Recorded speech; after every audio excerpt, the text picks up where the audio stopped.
Back again to talk about parallel timelines a little bit. You might ask yourself, why do parallel timelines matter? And it's like, well, in a sense, they don't. You are meant to be in this particular timeline, and there's a reason that they're separated and that they're not all meshing together. But then, in an unseen sort of experiential sense, they are meshing together. And as I mentioned last time, you are sort of absorbing a bit from them and they're absorbing a bit from you, and it spreads both ways. So in terms of how many, who knows, it's probably infinite. The more you look, the more you explore, the more parallel experiences you might have. So say, for example, have a certain birth date, and next parallel timeline, slightly different temperament, different birth date, different life experience, different life history.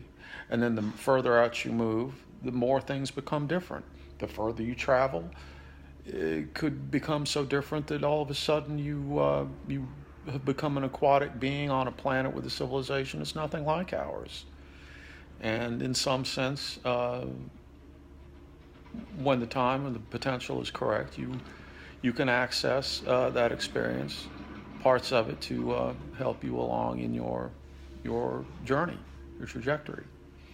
So anyway, parallel timelines, the ones that are the nearest to us, I have a little bit of personal experience with those, and I would say that at this point that I am not exactly, I don't have powers per se.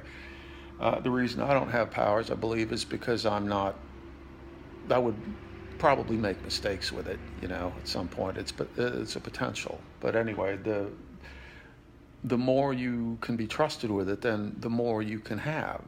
So you might, if you know anyone that is psychic or a channeler or something like that, if they're authentic, then they are probably a bit of a special person.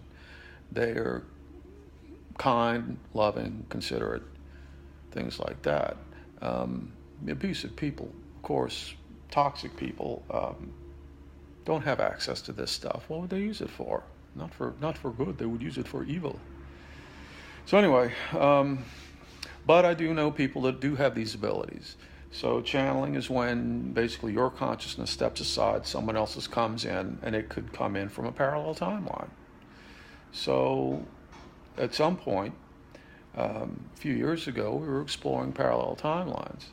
And a lot of, in a parallel timeline, there are a lot of the same people that you know here. There might be some that you don't know, that weren't born here, don't live here, you haven't met here, but probably there are going to be a lot of parallel, similar ones there. Although you might be married to someone, and then your real wife here is an acquaintance, and things like that.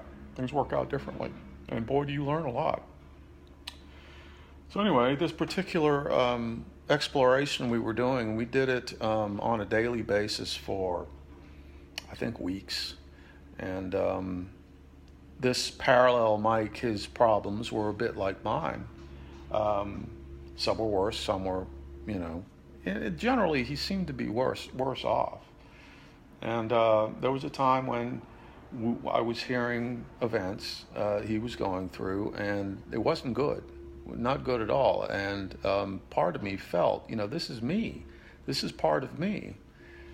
And the night after that session, I dropped off. I was dropping off to sleep. I was in that hypnagogic state between wakefulness and sleepiness where all kinds of strange stuff can happen. And I thought to myself with my eyes closed in a dark room, I wish I could help myself. And the next thing I knew, I was out of body, I suppose you would say, floating up by the ceiling in a room. I could see the room, curtains, brick wall, picture, sofa, all these things, coffee table. And I could see myself lying on the floor on my left side, apparently unconscious, with pills all over the floor, a bottle of pills. And it seemed as if I knew what to do, and I floated down. I put one hand on my own forehead and one on the small of my back. No, one on the stomach, one on the back of the head. And I made myself throw up. And then I proceeded to drift off back into the back of the house looking for something to destroy the porno collection, because that was a problem that this other self had, porn addiction. So I found a socket with a frayed wire, lamp cord, and I used it to start a fire with some paper.